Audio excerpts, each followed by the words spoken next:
तरुणी प्रभुता गे हे श्याल को बुद्धिदायका। संतों के यहाँ सुख नहीं मिला तो नारद जी ने सोचा चलो गृहस्थी में चले। गृहस्थी में गए तो गृहस्थी में कलेश, पिता पुत्र में कलेश, माँ बेटा में कलेश, पति पत्नी में कलेश, भाई बहन में कलेश, भाई भाई में कलेश। गृहस्थी में भी शांति नहीं, तीर्थों में शांति नहीं, संतों के यहाँ शांति नहीं मिली। जिन संतों के यहाँ हम भैया भगवान के भजन के सूत्र लेने जाते थे, आज वही संत कहने लगे भैया माल कितना लाया पहले ये बता दे, तब तुझे पास में बैठाऊंगा मैं। संतों के यहाँ सुख नहीं, गृहस्थियों के यहाँ सुख नहीं।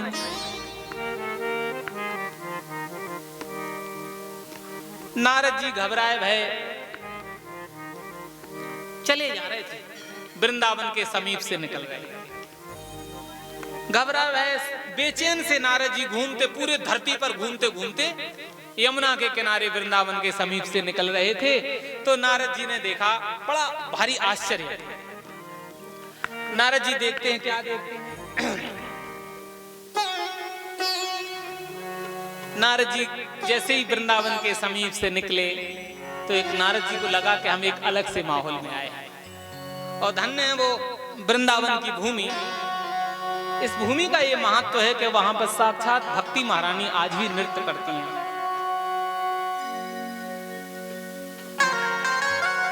वहां से नारद जी निकल रहे थे और नारद जी ने देखा कि यमुना के किनारे एक देवी, युवती, युवान अवस्था की देवी, बिल्कुल जवान देवी, और उसके पास दो बूढ़े पुरुष।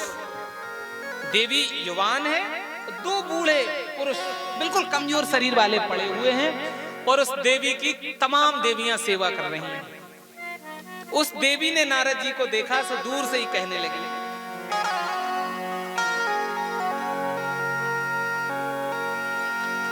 नारद जी को देख के कहने लगी वह दे, भो भो साधो क्षणं तिष्ठ मचिंतामपि नाशय दर्शनं तव लोकस्य सर्वथागहरं परम। उस देवी ने कहा नारद जी को देखकर, हे साधु, वो साधु, अजी महात्मा जी क्षण भर के लिए ठहर जाइए, थोड़े समय के लिए आप मेरे समीप आइए, मेरा कष्ट दूर कर दीजिए, मैं बड़ी दुखियारी हूं। नारद जी ने देखा कि कोई देवी दुखी है, नारद जी पास में पहुंचे। वो देवी रो रही थी। नारद जी ने पूछा कि आप दुखी क्यों हो रही हो देवी इतना? तो उसने बताया। नारद जी ने पूरा परिचय पूछा कि आप कौन हैं, कहां से आई, और ये दो बूढ़े पुरुष हैं, ये कौन है, और तुम्हारी जो सेवा कर रही है स्त्रियां ये कौन है? तो उस देवी ने परिचय दिया नारद जी को। नारद जी से कहा कि महाराज मेरा नाम भक्ति है। उस देवी ने कहा मेरा नाम भक्ति देवी है, और ये जो दो बूढ़े पुरुष पड़े हैं, इमऊ में तनयऊ मतऊ, ये मेरे ही तनय हैं, मेरे पुत्र हैं। लेकिन समय का ऐसा चक्र है कि मेरे सामने मेरे पुत्र बूढ़े हो गए और मैं जवान हूं। अब इससे बढ़कर दुख और क्या आप जानना चाहते हो कि मां जवान है और पुत्र बूढ़े हो गए। इसलिए नारद जी महाराज मैं जानती हूं आप सरी के संतों का सानिध्य जिसे मिल जाए, आप जैसे परोपकारी संत का सानिध्य कृपा जिसको प्राप्त हो जाए, उसका लेस मात्र भी दुख उसके पास नहीं रह पाएगा। इसलिए मैं चाहती हूं कि मेरे ये दो पुत्र हैं जो मेरे सामने बूढ़े हो गए हैं, इन्हें इनकी अवस्था प्राप्त हो जाए, युवान अवस्था प्राप्त हो जाए, इन्हें जवानी मिल जाए। और मैं महाराज भक्ति देवी हूं, ये तमाम स्त्रियां जो मेरी सेवा कर रही हैं, गंगा आदि नदियां मेरी सेवा कर रही हैं। मैं द्रविड़ देश में उत्पन्न हुई थी, कर्नाटक में बढ़ी, महाराष्ट्र में कुछ और बढ़ी, फिर गुजरात में जाकर बिल्कुल बूढ़ी हो गई। लेकिन जैसे ही वृंदावनम पुनः प्राप्य नवीनेव स्वरूपिणी, जैसे ही मैं वृंदावन में आई महाराज, तो दुनिया भर की सताई भटकी भई बूढ़ी ठेड़ी भक्ति, वृंदावन में आते ही मैं जवान हो गई। लेकिन मेरे जो दो पुत्र हैं, एक का नाम ज्ञान और दूसरे का नाम बैराग, ये दो बूढ़े हो गए हैं। तो नारद जी समझे कि भक्ति देवी, क्योंकि भक्ति का साम्राज्य है वृंदावन में, इसलिए भक्ति वृंदावन में आती तो जवान हो गई, लेकिन ज्ञान और वैराग को वृंदावन में कोई नहीं पूछता है। राधे राधे। वृंदावन जो है भक्ति की राजधानी है, भक्ति की नगरी है, और ऐसी नगरी कि वहां वृंदावन के लोग कहते हैं कि योग से, साधना से, संयम नियम से मिलते होंगे किसी को भगवान, लेकिन वृंदावन वासी कहते हैं धन्य हम ब्रजवासियों के लिए अपने आप का ही सौभाग्य मानते हैं कि जिस भगवान को प्राप्त करने के लिए लोग जीवन भर योग समाधि का सहारा लेते हैं, तब एक झलक उस गोविंद की प्राप्त कर पाते हैं। फिर धन्य है वृंदावन वासियों के लिए कि उसी गोविंद को, उस परमात्मा को उन ब्रजवासियों ने अपने इशारे पे नचा दिया है। ऐसा वो वृंदावन है। भक्ति मती माता मीरा जी कहती है वृंदावन के विषय में, वृंदावन धाम को पास भलो, जहां पास बहे जमुना पटरानी,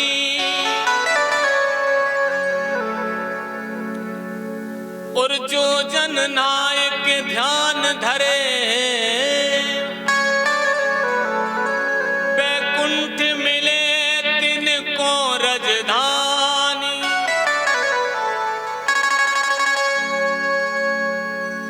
वेद पुराण बखान करे,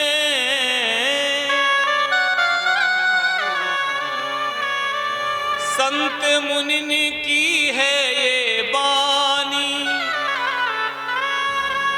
जमुना जमदूतन तारती हो,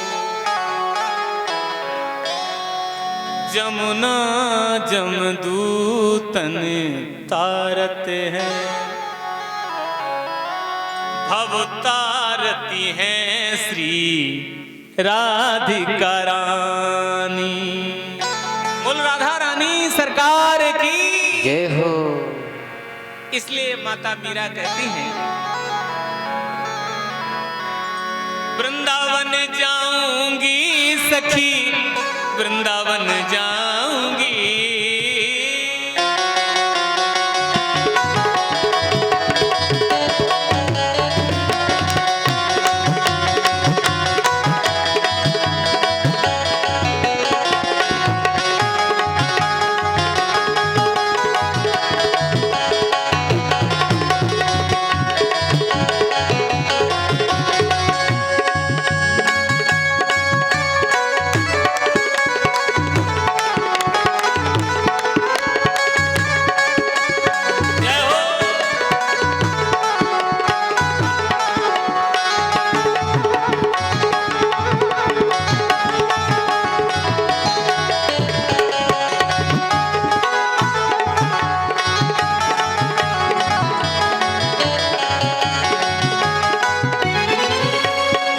नैन लड़े गिरधर से मोखा पागल कर डारी।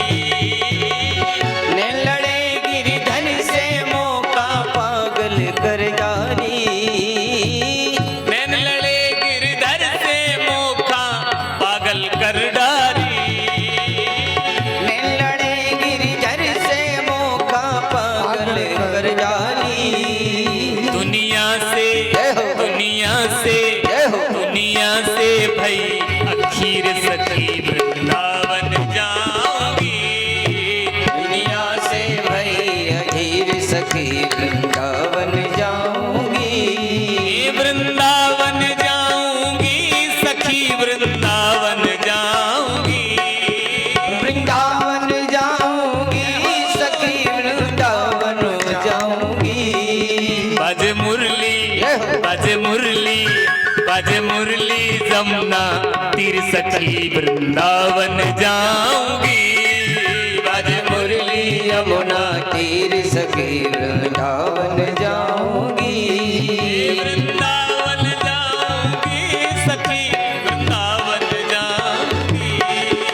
वृंदावन जाऊंगी सखी वृंदावन जाऊंगी।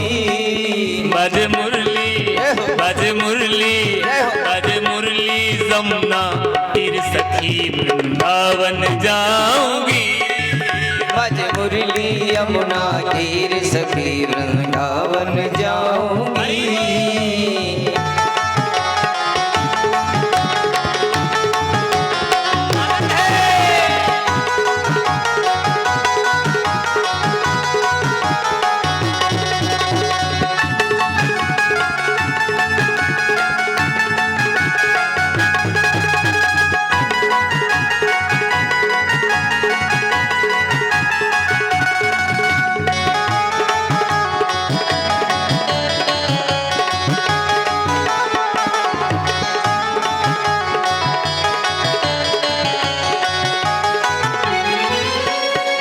छोड़ दिया मैंने भोजन पानी श्याम की याद में, छोड़ दिया मैंने भोजन पानी श्याम की याद में, छोड़ दिया मैंने भोजन पानी श्याम की याद में, छोड़ दिया मैंने भोजन पानी श्याम की याद में। अब कैसे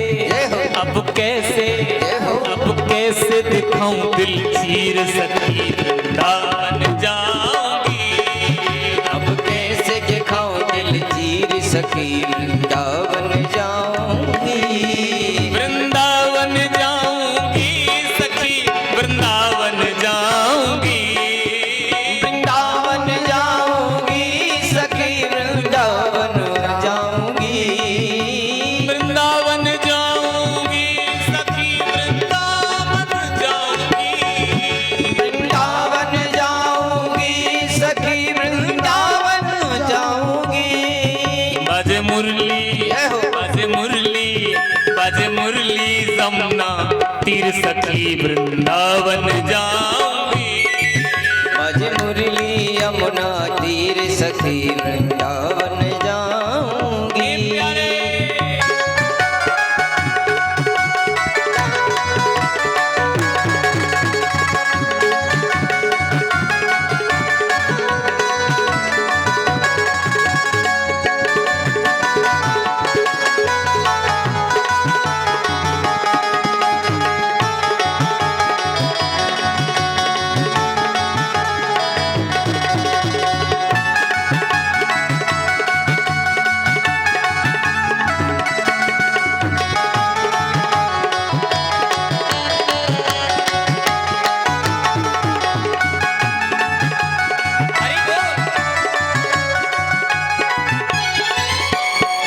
श्याम सलोनी सूरत की दीवानी हो गई। श्याम सलोनी सूरत की दीवानी हो गई। श्याम सलोनी सूरत की दीवानी हो गई। श्याम सलोनी सूरत की दीवानी हो गई। दुनिया से भई अखीर सखी बन जाऊंगी। दुनिया से भई अधीर सखी वृंदावन जाऊंगी। वृंदावन जाऊंगी सखी वृंदावन जाऊंगी। वृंदावन जाऊंगी सखी वृंदावन जाऊंगी। वृंदावन जाऊंगी सखी मैं वृंदावन जाऊंगी।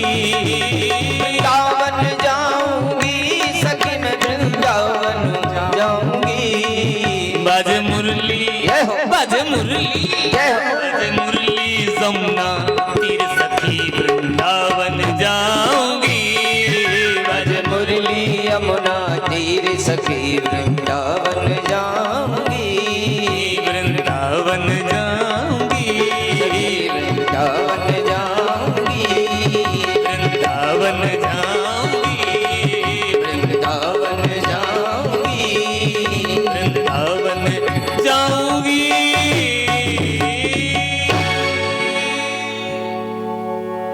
बोल वृंदावन बिहारी लाल की जय हो। तो भगवान वृंदावन में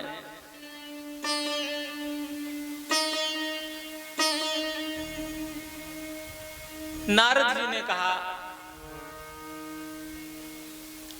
कि ऐसी महिमा इस वृंदावन की कि वृंदावन में ज्ञान वैराग बूढ़े पड़े हैं। वृंदावन में ज्ञान और वैराग से भगवान को नहीं रिझाया जा सकता है। निश्चल स्वभाव भक्ति के साथ भक्त बन जाओ और भगवान को अपना बना लो। क्योंकि ज्ञान देखो स्थाने प्रधाने न बल प्रधानम, ये कहते ना महात्मा लोग, अपने स्थान की अपनी एक महिमा होती है, अपनी ऊर्जा होती है। तो वृंदावन की जो महिमा है वो भक्ति प्रधान है। ज्ञान की महिमा काशी में है और वैराग की महिमा भी है अयोध्या इत्यादि तीर्थों में। लेकिन नहीं पूछे जाते हैं, वहां भक्ति का बोलबाला है। आप वृंदावन जाओ ना और कभी परिक्रमा कर रहे होंगे वृंदावन की, तो एक महात्मा कह रहे थे कि परिक्रमा करते समय पीछे आपको कोई साधन कोई वाहन लेकर बूढ़े। नारद जी ने प्रयास किया, नारद जी ने उनका बुढ़ापा दूर करने का प्रयास किया।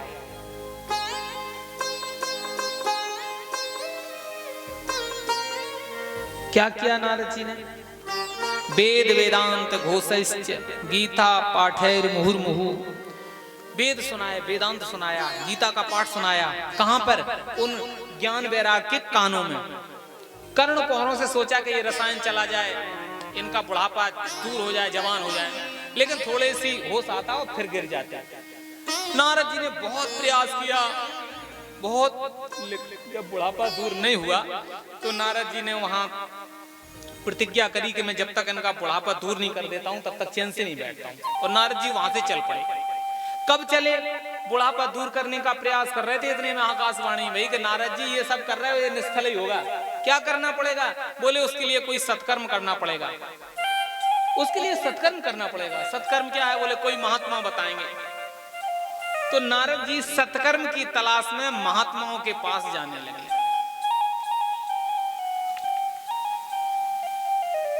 तो अब नारद जी जो प्रश्न पूछ रहे हैं तो वो तो कोई पहुंचा ही हुआ महात्मा बताएगा कि सत्कर्म का अर्थ क्या है। आकाशवाणी ने कहा। नारद जी जिस भी महात्मा के पास जाएं, तो अब नारद जी का प्रश्न, अब खड़िया पलटन तो संत जो बाबा बता ही ना पाए, कोई तो अपना रास्ता बदल जाए, कहीं आश्रम में पहुंचे ही जाए नारद जी, तो फिर वो मौन धारण का बहाना बनाने का भी तो मौन ही है महाराज। सत्संग करने की कोई इच्छा ही ना करे। और कौन जवाब दे कि उसका अर्थ क्या है, सत्कर्म का अर्थ क्या है? तो नारद जी सत्कर्म की तलाश में बहुत भटके। हरिद्वार से ऊपर बद्रीनाथ की तरफ चढ़ ही चले जा रहे हैं। उधर से सनकादि महात्मा आ रहे, मिलन हो गया। नारद जी को चिंता, उदासी कि बुढ़ापा दूर कर भी पाएंगे कि नहीं, मैंने संकल्प लिया है। तो सनकादि महात्माओं ने कहा कि ऐसा उदासी चेहरा। तब उन्होंने बताया कि हमारा कुछ चोरी नहीं हुआ है, हम तो इसलिए उदासी लिए बैठे हैं कि ज्ञान वैराग का बुढ़ापा दूर कैसे, पूरी घटना सुनाई। तो सनकादि महात्माओं ने कहा कि सत्कर्म का अर्थ है भागवत की कथा। भागवत की कथा उनको सुना दीजिए, सब शास्त्रों का, वेदों का, सबका सार है ये, इसको सुना दीजिए, बुढ़ापा दूर हो जाएगा। तो महाराज सुनाइए ना, आप कहाँ सुनाना है? तो निश्चित स्थान तय हुआ, हरिद्वार में गंगा के किनारे आनंद नाम के घाट पर भागवत की कथा कही जाएगी। नारद जी ने घोषणा कर दी सब जगह भागवत की कथा। और भैया चलो कथा सुनने के लिए। भक्ति ज्ञान वैराग को आहूत किया गया। नारद जी को जजमान मानकर सनकादि महात्माओं ने कथा सुनाई और कथा के प्रभाव से भक्ति देवी अपने पुत्रों को लिए हुए, कथा के प्रभाव से दोनों पुत्र जवान हो गए। स्थल में पहुंची और जब दुख दूर हो गया तो भागवत कथा में बढ़िया सुंदर संकीर्तन के कि आप भक्तों के हृदय में वास करोगे। ज्ञान वैराग का बुढ़ापा दूर हुआ। ऋषियों ने पूछा कि महाराज भक्ति का दुख दूर हो गया। हम जानना चाहते हैं कि किसी पापी का भी दुख दूर हुआ क्या? पापी का भी कल्याण हो सकता है क्या भागवत से? भक्ति का तो जो दुख था वो हट गया, ज्ञान वैराग का कल्याण हो गया, उन्हें युवावस्था मिल गई। लेकिन किसी पापी का कल्याण हुआ क्या भागवत से?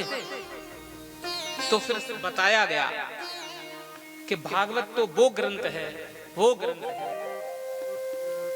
कि जिसने जीवन में पाप के सिवा कुछ किया ही ना हो, पुण्य का कभी नाम ना लिया हो, पुण्य की तरफ हाथ ही ना बढ़ा हो, पैर ना बढ़ा हो, पुण्य कार्य के लिए जीवन भर पाप में ही लगा रहा हो, क्रोध की आग में जलता रहा हो, कुटिल रहा हो, कामी रहा हो, दंभी रहा हो, सब प्रकार के पाप उसने किए हों, और ऐसा आदमी पाप करते करते मर जाए, और ऐसे मरे हुए अमुक व्यक्ति के निमित्त भी अगर भागवत की कथा सुना दी जाए तो उसका भी भागवत कथा कल्याण कर देती है। ये सामर्थ्य भागवत की कथा,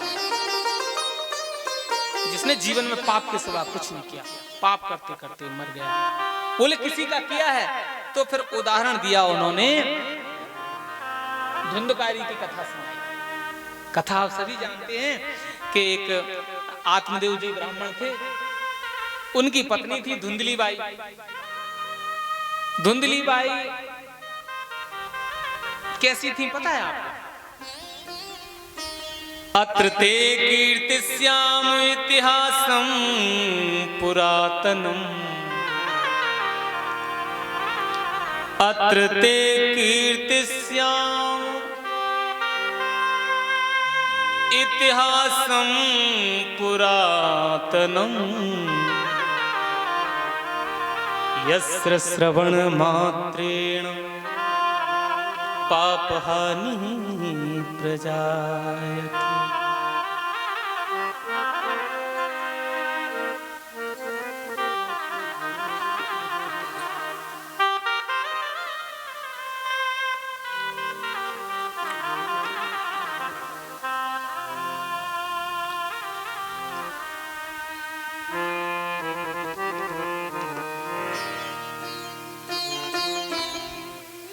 इतना तो अघ कमाया,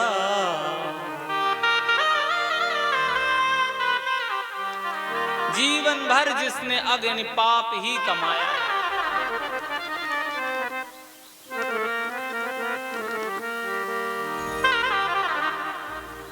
जीवन में अघ कमाया,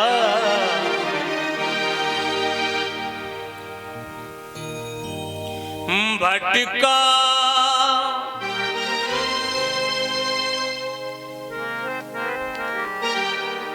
जीवन भर भटकता रहा, उसके लिए भी भागवत की कथा गायन हुई है साहब। एक इतिहास सुनाया कि एक तुंगभद्रा नदी के तट पर एक अनुपम नगर बसा हुआ था। सभी वर्णों के लोग उसमें रहते थे। एक ब्राह्मण देवता रहते थे जिनका नाम था आत्मदेव जी। बड़े सुशील थे, धर्मज्ञ थे, और ज्ञानी तो इतने थे कि लोग उन्हें दूसरा सूर्य कहते थे, द्वितीय एवं भास्कर। उनकी जो पंडितानी थी, जितने अच्छे पंडित जी थे, जितने पंडित जी थे ना, जैसे ठीक पंडित जी का विलोम कर दो। पंडित जी अगर कम बोलते थे तो वो बकवादी थी, ठीक उल्टा करते चले जाते। पंडित जी अगर जब तप में मन लगाते थे, भगवान के भजन में लगे रहते थे, तो पंडितानी जी लोक वार्ता रहता, लोक प्रपंच में मस्त रहने वाली थी।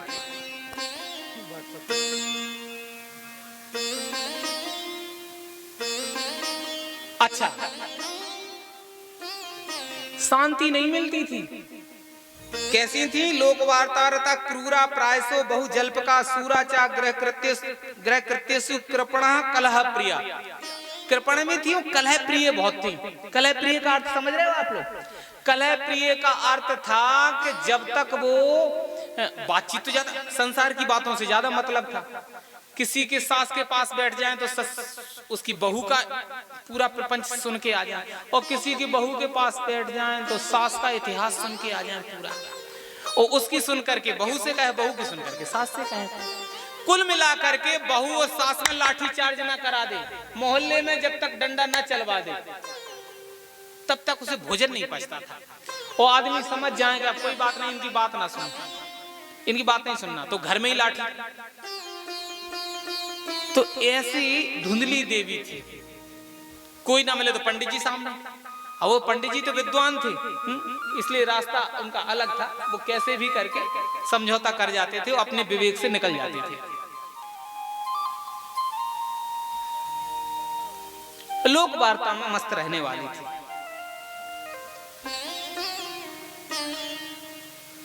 एक दिन पंडित जी अपने जीवन से खुश थे, अवस्था उतरने को हुई, तो धीरे धीरे पंडित जी को ये लगा कि हमें भगवान ने सब दिया है, सब कुछ दिया, लेकिन संतान नहीं दिए, संतति नहीं दी।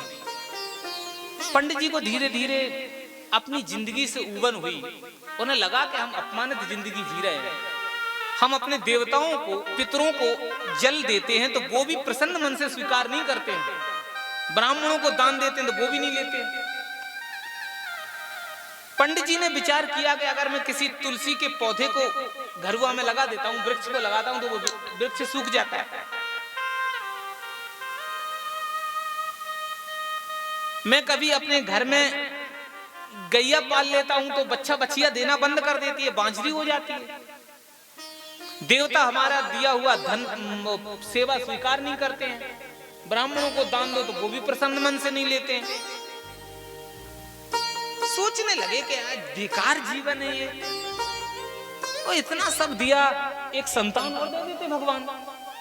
फिर सोचने लगे जब संतान ही नहीं दी है, इतना सब धन संपत्ति हमने कमा के रख दी है घर में, बेकार है।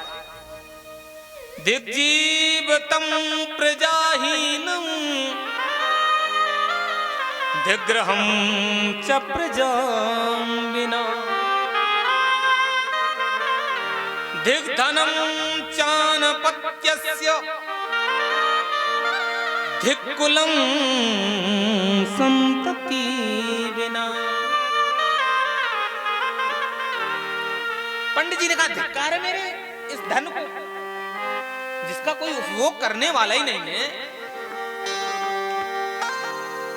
धिक्कार है मेरे कुल को कि आगे जाकर के कुल दीपक ही नहीं दिख रहा है हमें कुल में, बेकार ये जीवन है। और जिंदगी से इतना मानो जिंदगी बोझ हो गई हो। एक दिन पुत्र की तलाश, पुत्र प्राप्ति की इच्छा को लेकर घर छोड़ दिया पंडित जी ने, आत्मदेव जी जंगल में पहुंचे। जंगल में जाकर के एक तालाब के किनारे बैठ गए और रोने लगे, सोचने लगे वाह भगवान आपने एक पुत्र नहीं दिया। रो रहे थे कि इतने में एक महात्मा जी, सन्यासी महात्मा वहां से निकले। सन्यासी महात्मा ने मुझे, पंडित जी रो क्यों रहे हो, क्यों रो रहे हो? अरे रोने का कारण क्या है? महात्मा जी ने सोचा कि शायद भजन पूजन में मन कम लग रहा है इसलिए उदास हो गए हैं, और पंडित जी से पूछा कि आप क्यों रो रहे हो? तो पंडित जी ने कहा महाराज मैं अपने दुख, कहां तक अपने दुखों को सुनाऊं, सब बता दिया। मेरे संतान नहीं है, ब्राह्मण देवता सब हमारे द्वारा सेवा स्वीकार नहीं करते हैं, गैया भी पालता हूं वो भी बांझरी हो जाए, सब दुख जैसे ही सुनाया। तो पंडित जी से महात्मा जी ने कहा कहना क्या चाहते हो? बोले महाराज मैं पुत्र चाहता हूं, आप मुझे एक संतान का आशीर्वाद दे दो।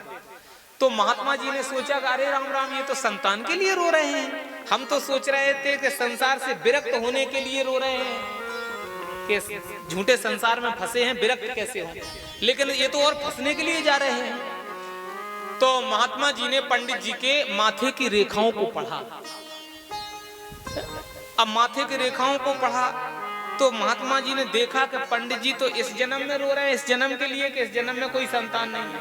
और जब उनके भाग्य को पढ़ा तो सन्यासी महात्मा जी ने देखा कि ये पंडित जी के तो ये जन्म की तो बात छोड़ दो, अगले 7 जन्म तक भी इनके कोई संतान का सुख नहीं है।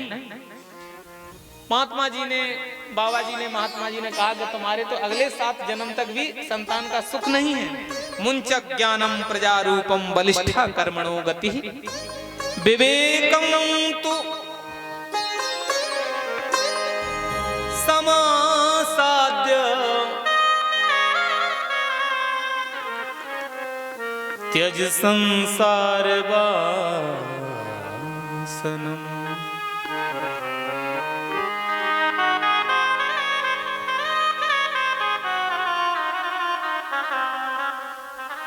मुंचा ज्ञानम प्रजारूपम।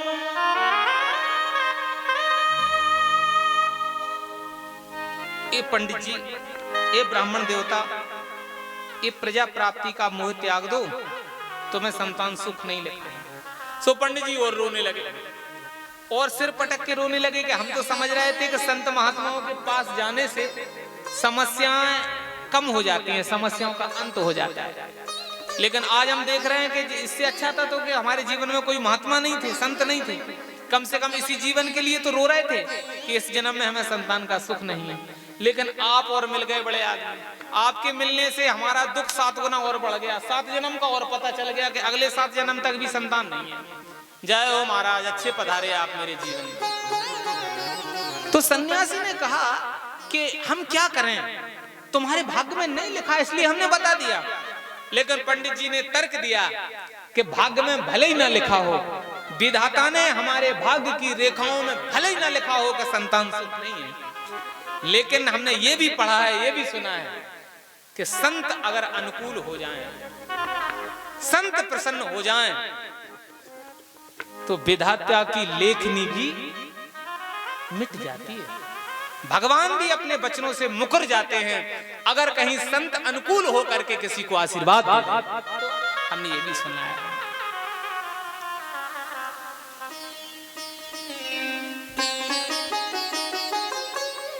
भगति तात अनुपम सुख मूला, मिले जो संत होए अनुकूला।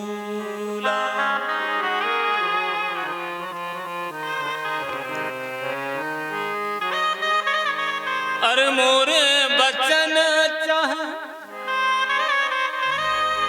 पड़ जाए फीका, लेकिन संत बचन पत्थर कीली। आप अगर कह दें कि जाओ मेरा आशीर्वाद है तुम्हें संतान हो जाएगी, तो मैं समझता हूं कि भले ही विधाता ने नहीं लिखी है, लेकिन संत का आशीर्वाद हो जाए तो मैं संतान हो जाएगी।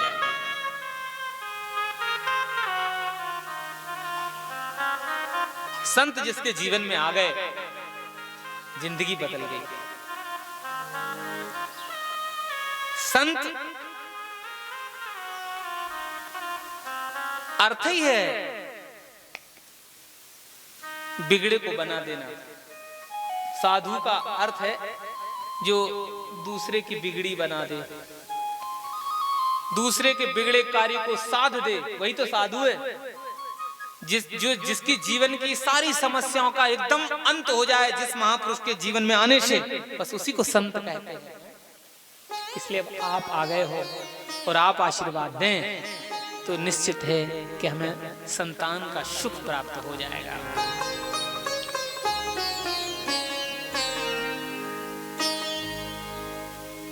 संतन के संग लाग रे तेरी बिगड़ी बनेगी,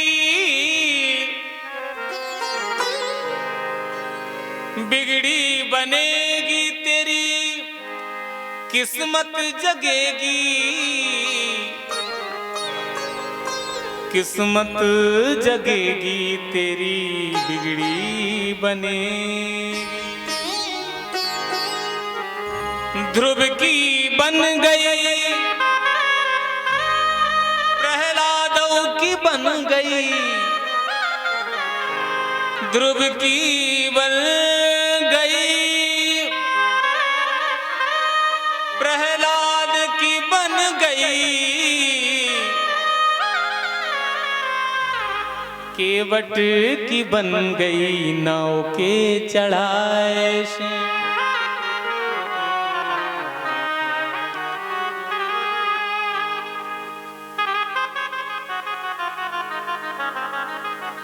महात्माओं ने भगवान के नाम से या महात्माओं के संग से, संतों के संग से लोगों की बिगड़ी बन गई है।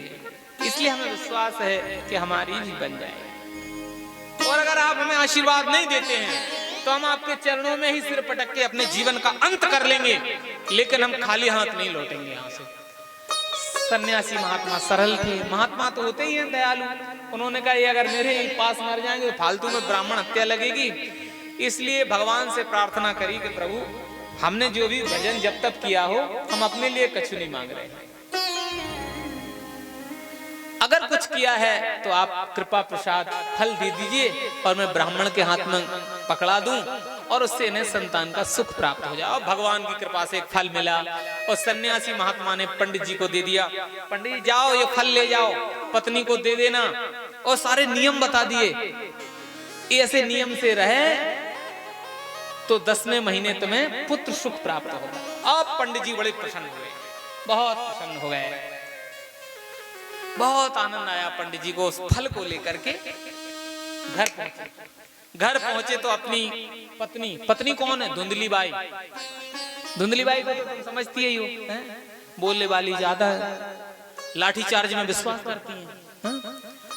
और अगर पतिदेव घूम घुमा करके सामने आ जाएं तो फिर हे भगवान ऐसा चेहरा बनाती हैं, ऐसा चेहरा बनाती हैं कि इनसे ज्यादा बड़ा तो पतिव्रता कोई है ही नहीं। पंडित जी पहुंचे, फल दिया और कहा देवी सुनती हो क्या? अरे बोले जिस चीज का कष्ट था ना, दुख था हमारे आपके जीवन में, दाम्पत्य जीवन में, वो दुख दूर हो गया। क्यों? बोले एक महात्मा जी ने फल दिया, इस फल को पंडितानी को, धर्मपत्नी को खिला देना तो मैं पुत्र सुख मिलेगा। अब धुंधली तो कुतर्क बुद्धि वाली, धुंधली का अर्थ ही होता है धुंधलाए थे, धुंधली जिसे साफ नहीं दिखाई देता, जिससे स्पष्ट दृष्टिगोचर नहीं होता है कि ये क्या है ये क्या नहीं है, जिससे धुंधला दिखाई दे कि ऐसा भी है ऐसा भी है, जिसका एक विचार नहीं है। हम लोग भी तो धुंधली हो सकते हैं, हमने एक निश्चित रास्ता तय नहीं किया, ये धुंधली का ही अर्थ होता है। एक होता है धुंधला दिखना, धुंधला धुंधला धुंधला छाया है। अच्छा आप बताओ, कभी कभी सर्प में रस्सी दिखती है और कभी कभी रस्सी में सर्प दिखता है। रस्सी डलिए और हम लोग जानते हैं रस्सी डली हो, अरे सर्प है सर्प है। कभी कभी हम सर्प को रस्सी मान लेते हैं। तो ऐसी स्थिति कब बनती है आप बता सकते हैं? अंधेरे में तो उजेले में, ना अंधेरे में ना उजेले में, क्योंकि उजेले में तो साफ दिख रहा है कि ये रस्सी है ये सर्प है, ठीक है। और अंधेरे में तो जब अंधेरा छाया हो तो अपने हाथ को सामने करना तो 5 उंगलियां तक नहीं दिखेंगी। तो फिर रस्सी में सर्प कब दिखता है? तो ना तो अंधेरे में ना उजेले, रस्सी में सर्प दिखता है जब धुंधला धुंधला छाया हुआ होता है, आंखों में धुंधला छाया हो तो फिर रस्सी का सर्प, सर्प की रस्सी। बीच की जो स्थिति होती है, एक की स्थिति है भगवान है इसलिए हम पूजा पाठ करते हैं, जब तब करते हैं, हनुमान चालीसा करते हैं, शिव चालीसा करते हैं। एक की स्थिति है कि भगवान है ही नहीं, वो अनिश्वरवादी है, नास्तिक है ही नहीं भगवान। अच्छा एक स्थिति वो भी होती है जो बीच का है, भगवान है या नहीं है, वैसे तो नहीं है लेकिन अगर हुए तो। एक आज 2 मित्र थे, एक नास्तिक था एक आस्तिक था। आस्तिक तो भगवान की पूजा पाठ करता था, नास्तिक कभी भगवान को मानता ही नहीं था। दोनों मेला देखने जा रहे थे, दोपहर का समय था, ऐसा कोई स्थान होगा भुंडेश्वर नाथ, एक बट वृक्ष के नीचे दोनों मित्र रुके। दोपहर में रुके, थोड़ी सी नींद आ गई, घंटा आध घंटा नींद निकाली और आस्तिक मित्र पहले जग गया, जो भगवान की पूजा करता था। उसने देखा कि जो नास्तिक हमारा मित्र है, जो कभी भगवान को नहीं मानता था, उसके ऊपर की जेब में हनुमान चालीसा की पुस्तक रखी थी। तो उसने कहा, जो पूजा करने वाला था, उसने नास्तिक से कहा, जो कभी नहीं भगवान को मानता था, कि भैया तू तो भगवान को मानता ही नहीं है, फिर भी हनुमान चालीसा की पुस्तक काहे को जेब में रखे। तो बोले, देख भैया, अब तो उसे कहा छिपाएं, वैसे तो हम भगवान को मानते ना है, लेकिन फिर हम सोचते हैं कभी कभी कि ये सारी दुनिया भगवान को मान रही हो, हम नहीं मान रहे, और कदाचित भगवान हुए कहीं, तो अगर भगवान का अस्तित्व रहा तो सब लोगों को सुख मिलेगा, विडंबना हमारी होगी मरते समय पे। इसलिए वैसे मैं भगवान को मानता नहीं हूँ, हनुमान जी को नहीं मानता हूँ, लेकिन कभी कभी सोचता हूँ कि शायद हनुमान जी का अस्तित्व हुआ, शायद हनुमान जी हुए, तो मैं चोरी छुप करके हनुमान चालीसा का पाठ सुना देता हूँ। जय हनुमान ज्ञान गुण सागर, जय कपीस तिन लोक जागर। देखो हनुमान जी, वैसे तो तुम हो नहीं, अगर हो भी तो मैं तुम्हारा पाठ कर रहा हूँ, मुझे गदे से मारना मत, मुझे भी आशीर्वाद देना। तो ऐसी स्थिति के जो आदमी वो धुंधली होते हैं, जिनका धुंधला विचार है। अब उसने सोचा कि ये फल खाने से होगा पुत्र, फल से भी कहीं पुत्र होते हैं, अरे हाँ फल से बहुत पुत्र। फिर उसने सोचा कहीं अगर फल से हो गया पुत्र तो खा लेना चाहिए। फिर उसने सोचा अगर इसको फल को खाने से भी पुत्र होते हैं और कहीं खा लिया हमने तो पुत्र तो होगा 10 महीने बाद, लेकिन विटंबना तो हमें शुरू से ही भोगने पड़ेगी। सुना है कि जब पुत्र होता है तो माँ का पेट बढ़ जाता है, और जब हमारे पुत्र होगा 10 महीने बाद, 10 महीने तक पेट को यूं टागे रहेंगे। और इतना साहब इतनी बातें उसके दिमाग में आई कि सोचने लगी कि क्या करें। फल ले लिया उसने पतिदेव से, महाराज जी ये फल ले लिया, मैं पूजा पाठ करके खाऊंगी। पतिदेव भी बड़े प्रसन्न, मोहल्ले में गए, अपने मित्रों को सुना दिया कि देखो भैया अब हमारे यहाँ भी आनंद होने वाला है, हमें भी संत का आशीर्वाद मिला, हमारे घर में भी अब किलकारियां गूंजेंगी, छोटे बालक की पुत्र होने वाला है कुछ महीने बाद। और पंडित जी खुशी के मारे मोहल्ले में चले गए, और धुंधली बाई सोचने लगी अगर फल खा लेंगे तो पुत्र बाद में होगा, और विडंबना पहले भोगनी पड़ेगी, और शायद कहीं हमने फल खा लिया और पेट बढ़ गया तो फिर अभी जो हमारा स्वभाव है ना लाठी चार्ज कराने का पूरे मोहल्ले में, सुबह होते ही होते एक चक्कर तो पूरे गांव में जब तक नहीं लग जाता तब तक भोजन चाय अच्छी नहीं लगती है तब तक। तो फिर जब पेट बढ़ जाएगा तो हम कहीं के जाने के लिए नहीं रह जाएंगे। मान के चलो कोई बात नहीं, अपने घर पे ही बने रहेंगे। और मान के चलो चोर आ गए चोरी करने के लिए, तो अभी तो इतना साहस रखती हैं हम लठिया उठाएंगे और अच्छों को खदेड़ देंगे। पेट बढ़ जाएगा तो चोर हमारे सामने चोरी कर ले जाएंगे, हम कुछ नहीं कर पाएंगे।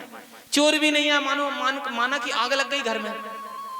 ऐसे उसे उल्टे सीधे विचार आ रहे थे कि इतने में उसकी एक पड़ोसी गांव में रहने वाली मुंह बोली बहन रहती थी। उसने समझाया कि धुंधली बाई तू चिंता मत करे, एक काम कर फल खा ले और तू एक जगह बैठी रह जाएगी तो कोई बात नहीं, उतने समय के लिए अपनी बड़ी बारी ननद रानी को बुला लेना, वो तुम्हारे घर की व्यवस्था देखती रहेगी। और जब तुम्हारे घर में कछु छोरा छापरो हो जावे तो बढ़िया से बढ़िया नंद रानी को खूब अच्छी सी दक्षिणा विदाई दे करके उनका सम्मान करके उन्हें विदा कर देना। और जैसे ही ननद रानी का नाम सुना उस धुंधली बाई ने, सब सुन सकती थी, ननद का जैसे ही नाम आया तो कहने लगी उस पड़ोसी बहन से कि बहन तू दुनिया की भागवत हमारे सामने बांच दिए, मुझे कछु बुरो ना लगा, लेकिन वह छोटी ननद को नाम तो हमारी कानन में आई ना जावे। हम सब सुन सकते हैं लेकिन ननद का नाम नहीं सुन सकते हैं। तू जानती है 6 महीने में ही पूरी गृहस्थी को साफ कर ले जाएगी, हम पता ना पार पाएंगे काका ले गई काका नहीं ले गई है। तो उस बहन ने समझाया कि एक काम कर, अगर तू नहीं फल को खाना चाहती है तो देख तेरे पति को पुत्र की ज्यादा इच्छा है, धन की कोई कमी ना है, और हमारे घर में तुम्हारे घर में वित्त की कमी ना है, वित्त माने रुपया पैसा की कमी ना है, और हमारे घर में पुत्र की कमी ना है। 10-11 तो हो गए, एक और होने वाला है। इसलिए अगर तू चाहे तो अब जो होने वाला है वो हम पुत्र तुझे जैसे हो जाएगा तुझे दे जाएंगे, और तू इधर झूठा बहाना बना दे, अपने पति को खुश कर दे कि हाँ हमने भी फल खा लिया, होने वाला है पुत्र। लेकिन बात ये, इतनी शर्त होगी हमारी कि हम जब तुम्हें अपना पुत्र दे जाएं तो पुत्र के बदले में तुम्हें कुछ धन संपत्ति देनी पड़ेगी। सो धुंधली बाई बोली, बहन पागल है गई का, वो छोटी ननद जो ले जाती है हमारी सब धन संपत्ति, उससे अच्छी है कि हमारी बहन के घर में तो जाएगा, तुझे जो लेना हो सो बेखटके मांग लेना, सब दे देंगे, लेकिन पुत्र तू मुझे दे जाना। बात हो गई तय। इधर झूठा बहाना बना दिया कि हमारे पुत्र होने वाला है। वो बहन चली गई, कुछ महीने बाद उसके हुआ और वो पुत्र लेकर के रात में दे गई। इधर इसने खूब बढ़िया नौलखा हार और फलाने जाने ढकाने क्या क्या उसको दे दिया, और वो भर लेकर के जाके अपने घर पहुंची। उसने अपने पतिदेव को खुश कर दिया धन दे करके, और इसने अपने पतिदेव को खुश कर दिया पुत्र दे करके। देखो यही तो दुनिया है, ये दुनिया दुरंगी है। एक जगह पुत्रों की कमी नहीं है, संपत्ति की कमी है। एक जगह संपत्ति इतनी है कि उसका भोग करने वाला कोई नहीं है। एक जगह एक आदमी ऐसा बैठा है कि भूख लग रही है, क्या खाए। एक समाज में ऐसा आदमी है, भूख लग रही है, खाने के लिए कुछ नहीं है, और समाज के दूसरे पक्ष में ऐसा आदमी बैठा है साहब, इतना संपत्ति धन संपत्ति भरी धरी है। एक तरफ ऐसा आदमी बैठा है कि भूख लगे तो क्या खाएं, और दूसरी तरफ ऐसा आदमी बैठा है कि क्या खाएं तब भूख लगे। रुपया पैसा खूब है, लेकिन महाराज शरीर अच्छा नहीं है, गोलियां खा रहे हैं, दवाई खा रहे हैं, तब भूख खुल रही है। अब बताओ साहब, ये पाप नहीं है और क्या है? अब ये क्या है? दवा खा के भूख पित्त उठ रहा है, दवा खाओ तब भूख लगे, फिर दूसरी दवा खाओ तब जो खा लिया वो पचे। तो दोहरी स्थिति समाज में, एक के यहाँ पुत्रों की कमी है, एक के यहाँ संपत्ति की कमी है। दे गई, इधर इसने माल दे दिया खूब, इधर धुंधली बाई ने कह दिया अपने पतिदेव से हमारे पुत्र हो गया है। आत्मदेव जी बड़े प्रसन्न होकर के डिमडम घोष कर दिया, ब्राह्मण लोग आए, स्वस्ति वाचन किया, नामकरण संस्कार इत्यादि किए। ये बताते हैं नामकरण के पहले कि आत्मदेव जी की यहाँ जो गाय थी वो बांझरी थी कई महीनों से, कई सालों से। उसके भी धुंधकारी होने के बाद जब वो धुंधली बाई की पड़ोसी बहन एक पुत्र को दे गई, उसके कुछ महीने के बाद गाय के भी पुत्र हो गया, जो बांझरी थी कई वर्षों से। और गाय ने संतान उत्पन्न करी तो गाय के उत्पन्न बछड़ा होना चाहिए था, लेकिन बछड़ा नहीं हुआ, मनुष्य आकृति का, बिल्कुल पूरी देह मानव जैसी, जिसकी कान गऊ के जैसे हैं, बड़े बड़े कान। आप तो खुशी का ठिकाना नहीं रहा, दो पुत्र हो गए गोकर्ण जी के यहाँ। गीत गाए जा रहे हैं, बधाई गाई जा रही हैं, पंडितों को बुलाया, नामकरण संस्कार हुआ। नामकरण संस्कार होने लगा तो पंडित जी ने सोचा कि आत्मदेव का पुत्र है, इसका नाम परमात्मा देव रखना चाहिए। लेकिन धुंधली बैठी थी, धुंधली बोली पंडित जी सावधान, पिता के अनुरूप नाम रख रहे हो, और हमने 9 महीने गर्भ में रखा है, हमारा कुछ नहीं है। पंडित जी सावधान हुए। पंडित जी ने सोचा मालकिन यही है, पंडित जी तो कछुना है, आत्मदेव जी तो कछुना है, जो पंडित पूजा पाठ करवे वाले आए, वानगी मालकिन यही है, यही को खुश करो। तो पंडित जी ने तुरंत इष्टकाल बदल दिया, मेष वृष मिथुन कर्क सिंह कन्या तुला वृश्चिक करके बोले हाँ थोड़ा सा मिस्टेक हो रहा था, ये धुंधली का पुत्र है, इसलिए इसका नाम धुंधकारी होना चाहिए। धुंधली देवी बड़ी प्रसन्न हुई, धुंधली के पुत्र का नाम धुंधकारी हो गया। और गाय के जो पुत्र हुआ उसके कान गऊ के जैसे थे, कान माने कर्ण, कान को कर्ण भी कहते हैं संस्कृत में। सो दूसरे पुत्र का नाम गोकर्ण रख दिया। धुंधकारी बड़े का, छोटे का गोकर्ण। गाय को जो हुआ उसका गोकर्ण, और जो धुंधली ने मंगाया है उसको धुंधकारी नाम। दोनों बड़े हुए, दोनों ने नाम रोशन किया, एक लेकिन अलग अलग रास्ते। कियत कालेन तो जातो तरणौ तनया बहु, गोकर्णः पंडितो ज्ञानी धुंधकारी महाकाल। तो जो गोकर्ण हुए बड़े पंडित ज्ञानी धर्मात्मा सदाचारी हुए, लेकिन जो धुंधकारी हुआ ना बड़ा भारी खल हो गया, अत्याचारी, अनाचारी, दुष्ट, दुरात्मा, पापाचारी, खल। खल का अर्थ समझते हो? खल क्या है? एक महात्मा जी से किसी ने पूछा कि आप रामायण की कथा कह रहे थे, तो रामायण की कथा में संतों की वंदना, महापुरुष गुरुओं की वंदना, माता पिता की वंदना, भगवान हनुमान जी सब की वंदना करते करते खलों की भी वंदना करी। तो किसी ने पूछा, महाराज ये खलों की वंदना कर रहे हो आप, ये खल कौन होते हैं? तो संत जी कहने लगे, खल का अर्थ होता है, किसको खल कहते हैं?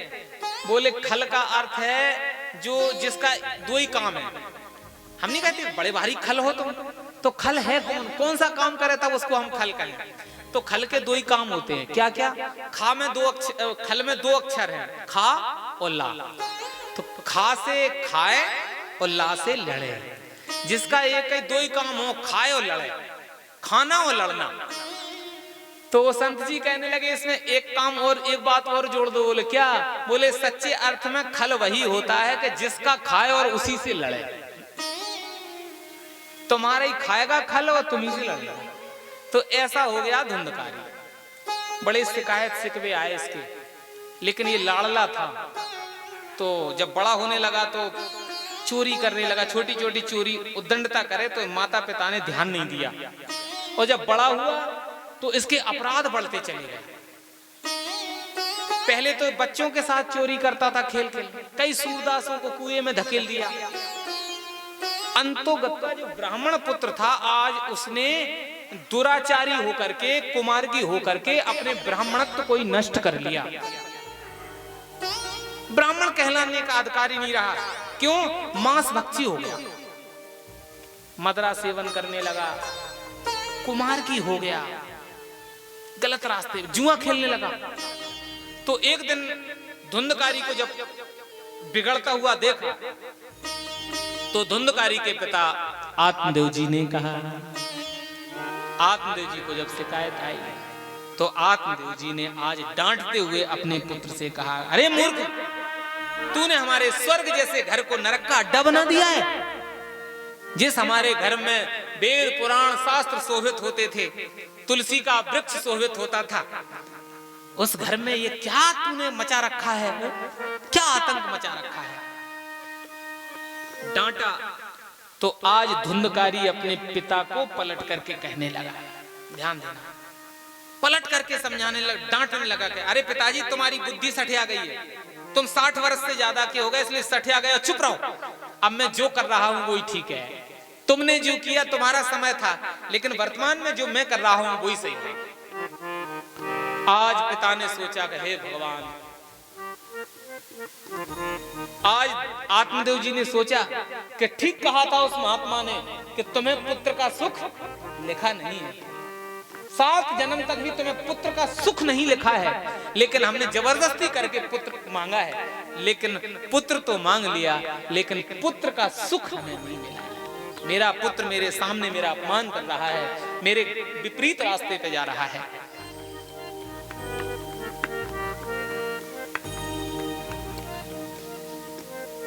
एकांत कक्ष में चले गए, रोने लगे, फूट फूट कर रोने लगे, हे भगवान, इससे अच्छा था कि हम निपुत्री ही रहते, ये अपमान जिंदगी तो न जीते। हमारा पुत्र ही हमारा अपमान समाज में करा रहा है, हमारे सम्मान को चौपट कर दिया। एकांत में जाके दुखी हो रहे थे, हे भगवान, पुत्र वो कम दुख देता है, विवाह हमने किया है, और अगर पुत्र नहीं हुआ है तो जब याद आएगी तो दुख होगा। वो भी पुत्र दुख देता है, पुत्र हो करके वो जल्दी भगवान को प्यारा हो जाता है। दुख तो देता है लेकिन क्षणिक। लेकिन ध्यान देना, पुत्र अगर घर में उत्पन्न होने के बाद कुपुत्र हो जाता है, नालायक बेटा पैदा हो जाता है, तो मेरे भाई बहनों ध्यान देना, जब तक जीवित रहता है तब तक दुख ही दुख देता है, अंत में मरने के बाद भी अपने पितरों को नरक से नहीं उबार पाता। इसलिए पूत नहीं सपूत चाहिए। हर माँ चाहती है, हर परिवार चाहता है कि हमारे वंश में जो पुत्र हों वो सुपुत्र हों, सुपुत्र हों सा। और ये आज धुंधकारी इतने गलत काम करने लगा, मांस भक्षी हो, मदरा पान, वेश्यागामी हो गया, चरित्र से गिर गया, बरांगनाओं के साथ रहने लगा। ध्यान दीजिए, और जो व्यक्ति चरित्र से गिर जाता है, जो अपने रास्ते से भटक जाता है, उसके जीवन की 14 चीजें अपने आप उससे अलग हो जाती हैं। उसके जीवन का जो अमूल्य धन होता है, 14 जो स्थान होते हैं, वो अलग अपने आप हट जाते हैं जब हम लोग कुमार्गी हो जाते हैं, अथवा जब हम लोग कोई वेश्यागामी हो जाता है, तो उसके जीवन की 14 चीजें ये अपने आप चली जाती हैं। कौन कौन सी, मैं आपको पढ़ के बता रहा हूं, आप ध्यान देना, गिनना। काया से काम जात, अरे गांठऊ से दाम जात, उस सुयस को नाम जात, रूप जात अंग सो, उत्तम सब कर्म जात, कुल को सब धर्म जात, ओ गुरुजन की शरण जात, अपने चित भंग से। राग रस रीत जात, ईश्वर से प्रीत जात, राग रस रीत जात, ईश्वर से प्रीत जात, जग सो प्रतीत जात, काम की उमंग सो, सुरपुर को बास जात, सुरपुर को बास जात, और पुण्य को प्रकाश जात, भक्ति को निवास जात, वेश्या के संग सो।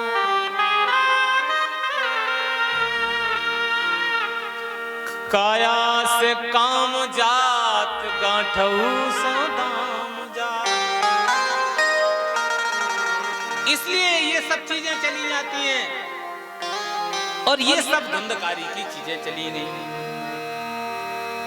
अब पिताजी उदास बैठे थे, तो दूसरे पुत्र गोकर्ण जी उस समय आए आत्मदेव जी के पास, और आत्मदेव जी से कहा, पिताजी आप उदास क्यों बैठे हैं? तब पिताजी ने कहा कि पुत्र, जिस पुत्र की प्राप्ति के लिए हमने अपने प्राण न्यौछावर कर दिए होते, मैं मरने के लिए तैयार हो गया था, आज उसी पुत्र को प्राप्त करके मैं उसके व्यवहार से मरा जा रहा हूं।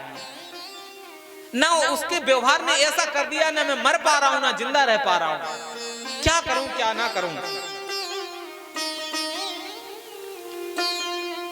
हे भगवान, समझ में नहीं आता। इस पुत्र के व्यवहार के कारण हम कुछ समझ नहीं पा रहे हैं। तब दूसरे पुत्र जो गोकर्ण हैं, गाय के जो हुए हैं, उनने आज अपने पिताजी को समझाया कि पिताजी, केवल पुत्र के व्यवहार से आप इतने दुखी हैं? आप केवल इस पुत्र को ही अपना सब कुछ मान बैठे हैं? अरे पिताजी, कौन किसका पुत्र, कौन किसका पिता? ये दुनिया एक मेला है। इस मेला में एक यात्री आता है, मेला देखता है, चला जाता है, दूसरा जाता है तो तीसरा आता है, एक जाता तो एक आता है। इस दुनिया के मेला में कुछ मेला देखने के दर्शनार्थी आ रहे हैं, कुछ जा रहे हैं, लेकिन मेला जहां के तहां रहता है। पिताजी, आपसे पहले भी कोई आपके पिता रहे होंगे, आप जाने कितनी बार जीवन में इसके पिता बने हो, कितनी बार ये आपका पिता बना होगा, लेकिन इतना मोह आप जैसे ज्ञानी के लिए, आप जैसे ज्ञानी पुरुष को यह शोभा नहीं देता है कि पुत्र के व्यवहार से आप दुखी होकर के रो रहे हो। पिताजी, असारः खलु संसारो दुख रूपी विमोहका सुतः कस्य धनम कस्य।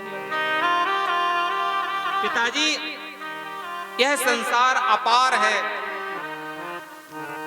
ये दुख स्वरूप संसार है।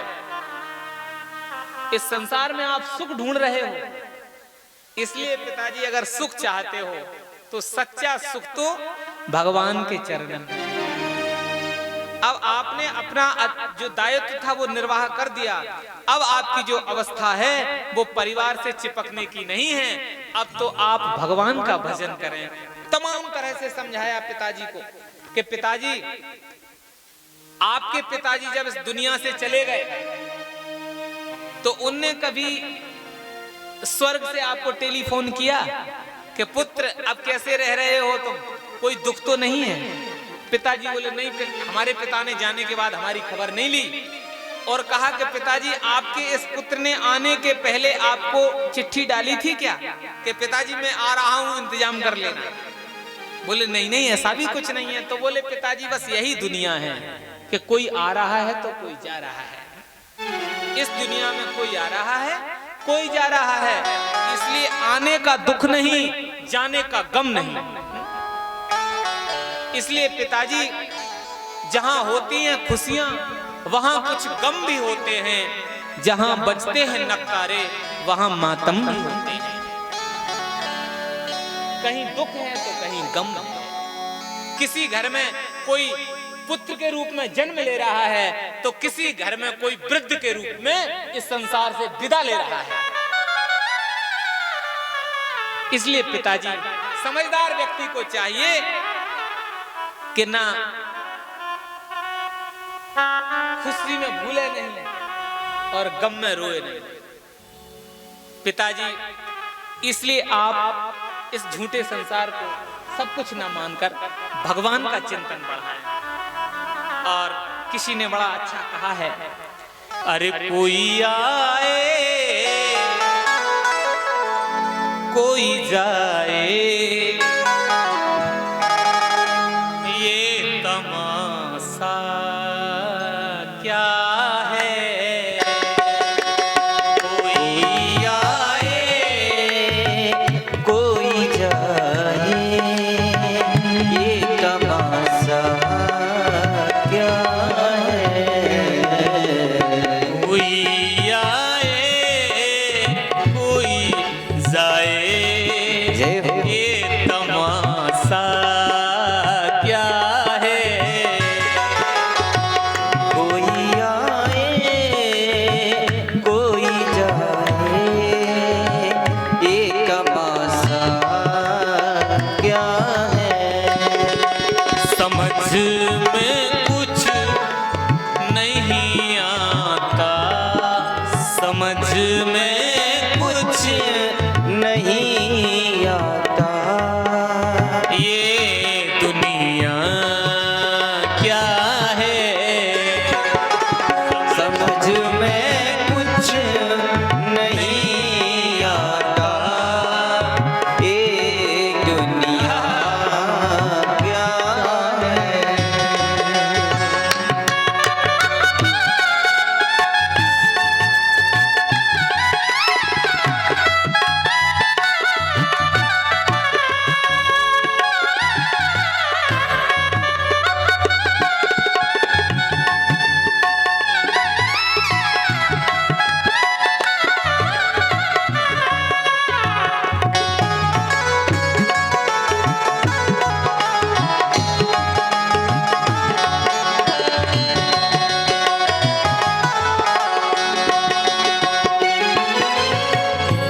तुमने भी लाल कपड़े पहने थे, हमने भी लाल कपड़े पहने थे। तुम्हें भी 4 आदमी उठा कर ले जा रहे थे, हमें भी 4 आदमी उठा कर ले जा रहे थे। तुम्हारे जाते समय तुम्हारे घर वाले रो रहे थे, मेरे जाते समय मेरे भी घर वाले रो रहे थे। तुम्हारे जाते समय तुम्हारे ऊपर भी फूल बिखराए गए, मेरे जाते समय मेरे ऊपर भी फूल बिखराए गए। तुम्हें भी 4 आदमी ले जा रहे थे, मुझे भी 4 आदमी ले जा रहे थे। तुमने भी लाल कपड़े पहने थे, हमने भी लाल कपड़े पहने थे। फर्क सिर्फ इतना था कि तुम ससुराल जाते थे और मैं शमशान जाता था। शायद इसी का नाम है दुनिया, कि कोई आ रहा है तो कोई जा रहा है।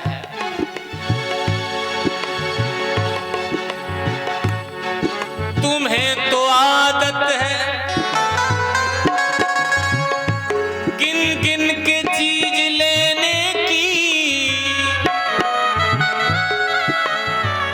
हम लोग धन संपत्ति को गिनते रहते हैं, इसी में भूल जाते हैं। तो किसी ने कहा है, बड़ी सुंदर चेतावनी दी है, तुम्हें तो आदत है गिन गिन के चीज लेने की,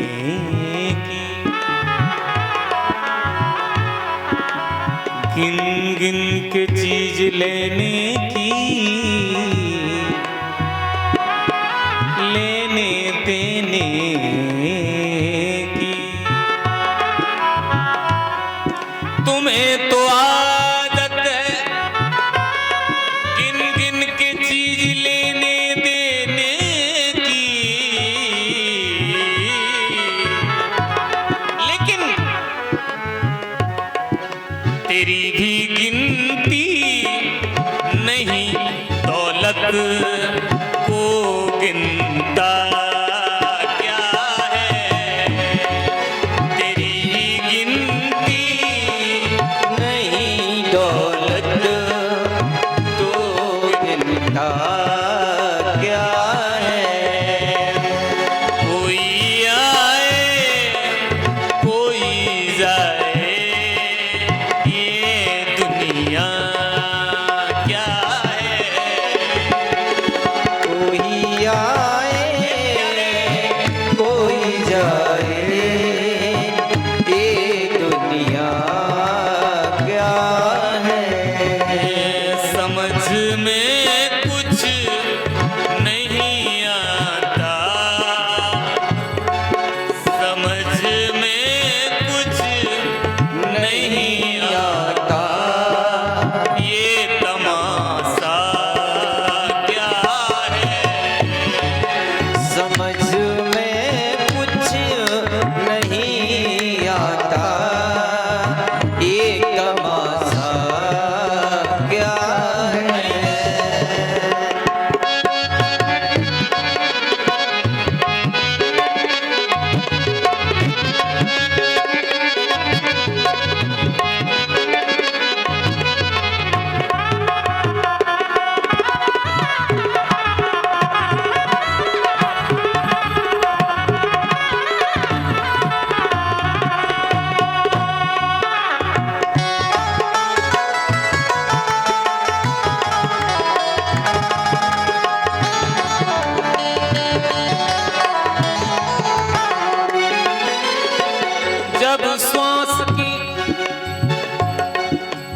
जब श्वास की डोरी टूटेगी,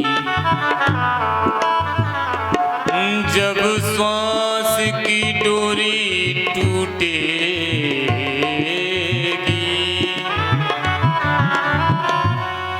जब श्वास की डोरी टूटेगी,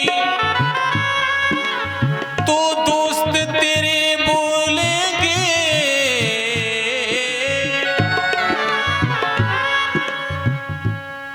वो जल्दी ले जाओ, इसे देर में रखा क्या है। जल्दी ले जाओ, इसे देर में रखा क्या है। कोई आए ये हो कोई जाए, ये दुनिया क्या है। कोई आए कोई जाए, ये दुनिया क्या है। समझ में कुछ नहीं आता,